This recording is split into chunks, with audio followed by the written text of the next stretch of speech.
Bonsoir à tous et merci d'être fidèles au programme de ITV, le journal, et c'est parti pour un quart d'heure d'information. Un samedi noir, je dirais même noir foncé, 3 décès liés au coronavirus aujourd'hui. D'abord, une dame âgée de 37 ans décédée vers 4 heures du matin à l'hôpital Fann. Ensuite, un homme de 69 ans hospitalisé au centre de santé Nabil Chouker.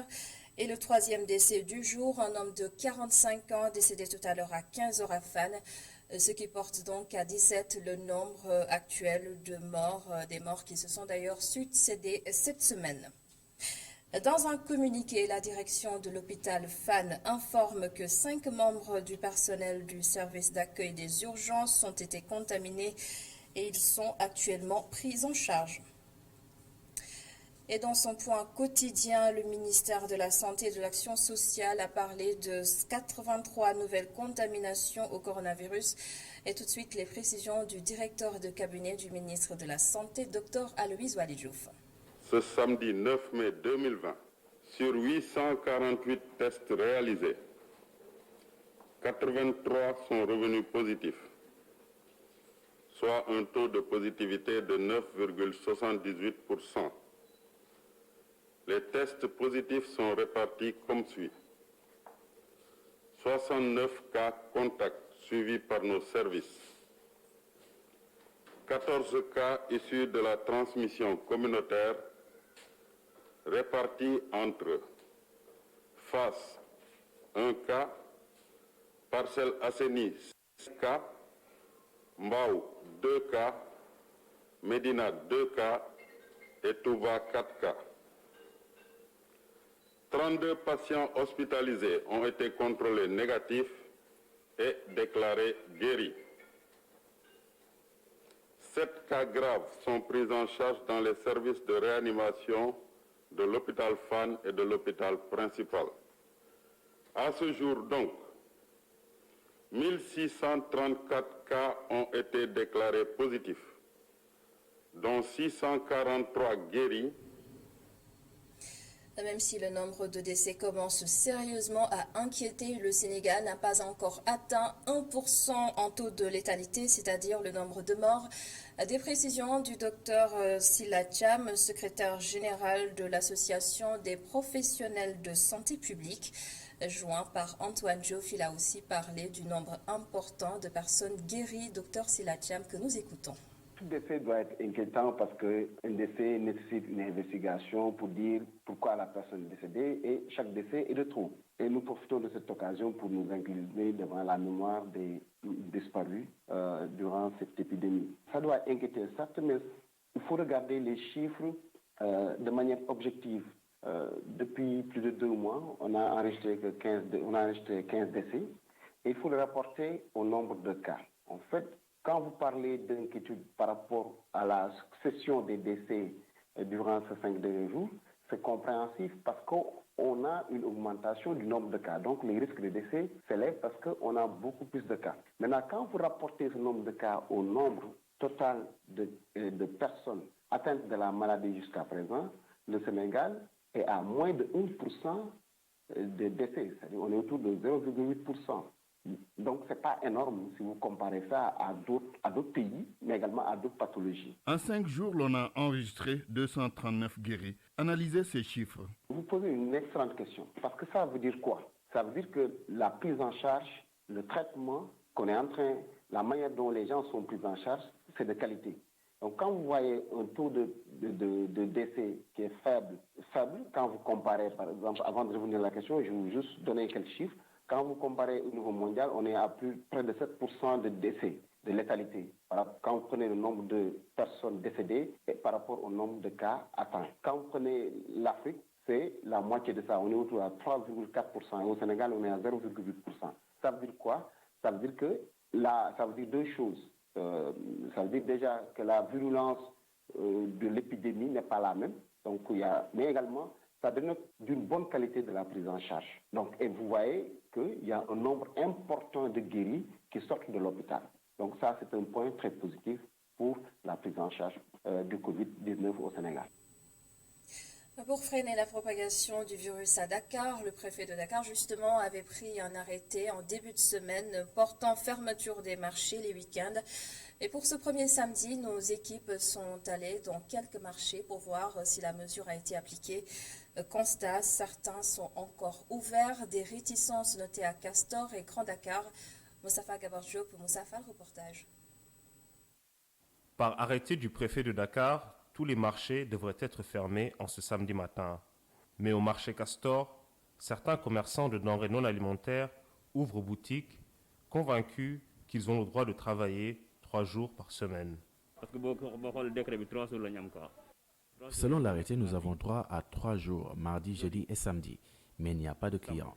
Si tout le monde ouvrait en même temps, ce serait mieux, aussi bien pour des vendeurs de cosmétiques que ceux de denrées. Qu'on nous laisse travailler ensemble toute la semaine et fermer le week-end.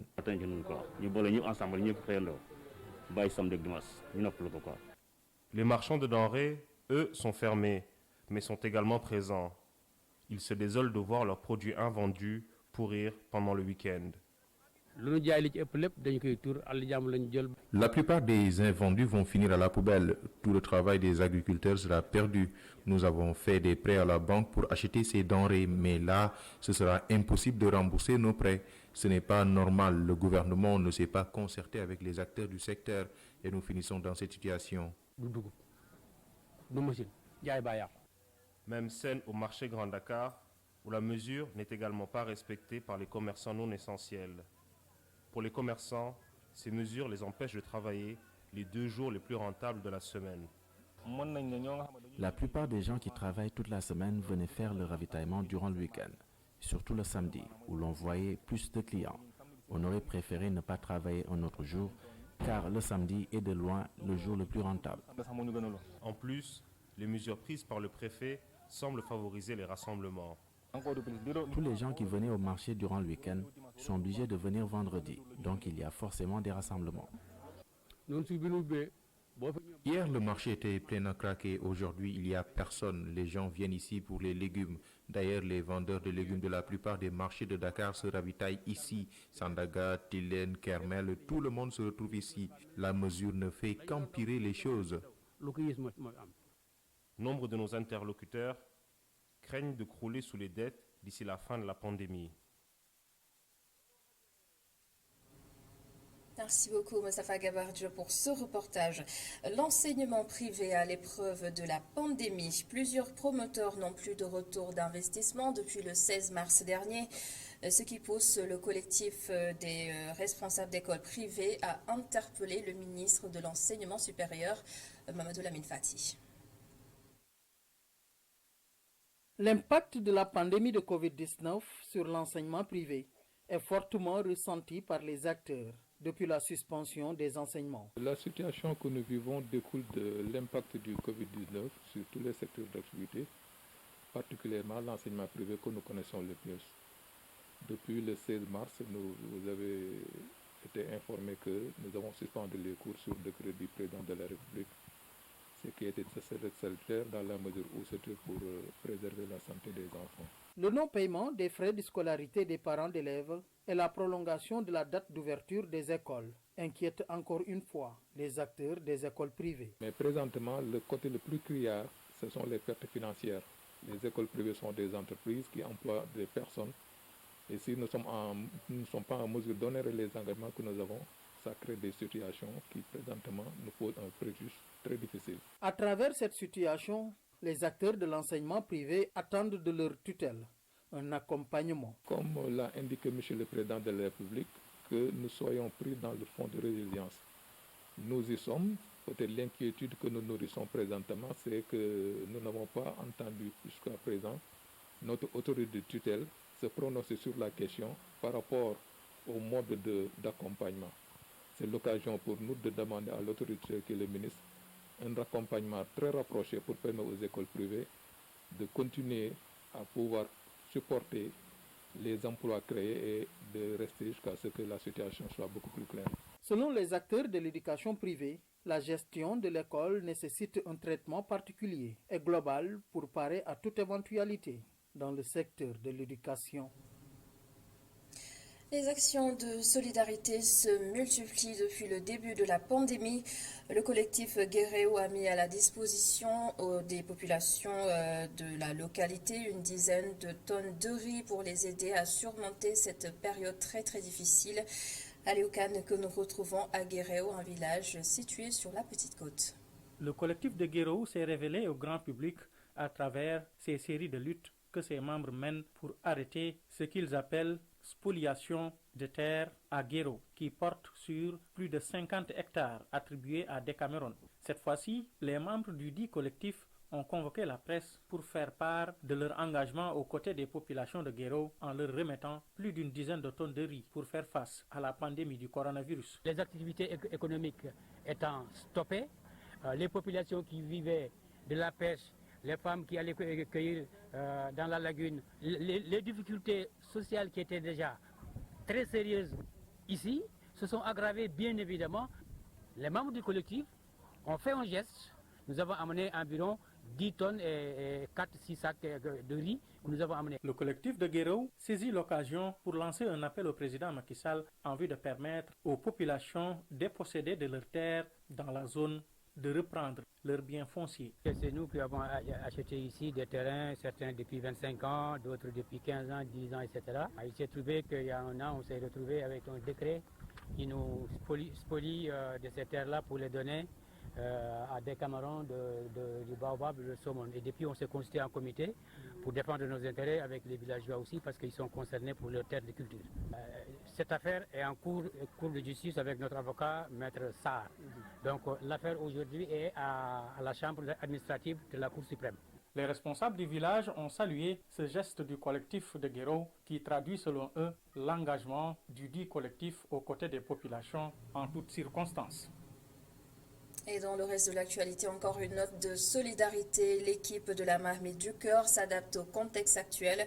Elle distribue des vivres aux populations vulnérables ainsi qu'aux Dara. Et c'est Cheikh Hassan Fall qui nous en parle ce soir. C'est avec des sourires d'ange, des larmes de joie et des prières que la délégation de la Marmite du Cœur est accueillie partout où elle passe.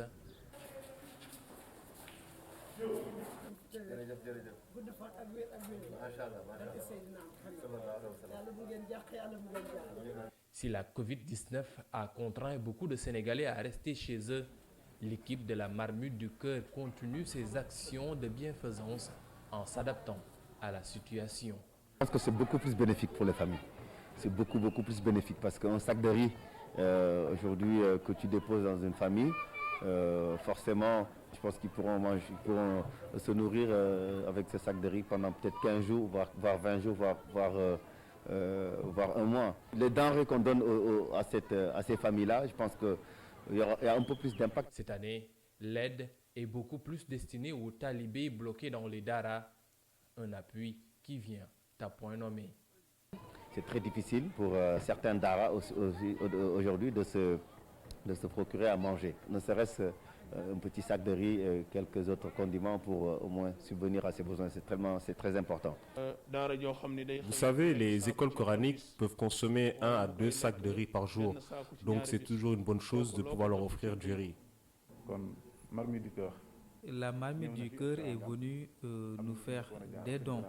Et c'est quelque chose de salutaire. Le bon Dieu guide toujours les pas des gens qui font du bien vers ceux qui sont dans le besoin.